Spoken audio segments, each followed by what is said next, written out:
ტრადიციებს რამხელა მნიშვნელობა აქვს რა რომ ის რაც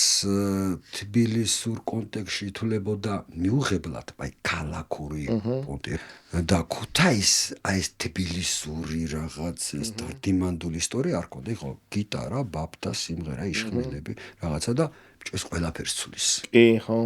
ეს რას ცulis იცი რომ მიდგომას ცulis იმისათვის ვაფშე ყველაზე მაგარს გეტყვი ახლა წარმოიდგინე რომ ქუთაისელებს ეს პანგჟილკა ამას გეუბნები 78 წელს ოპა ჯერ კიდევ აქონდათ მაშინ ანუ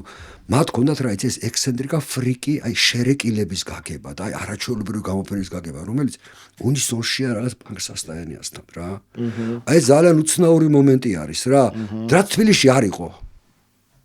ვაფშე რა და იქ იყო და ეს განვითარდა და ვინ იყო ვინც ქუთაისი გააკეთა სტრადივარი და გოგა ჟორჟოლაძე რომელიც ტრიოს აკავერებდა 93 წელს და შეიყვანეს და ამაზე დასვეს ხალხი ამ პონზე და ეს აღმოჩნდა რა მაგათვის იცი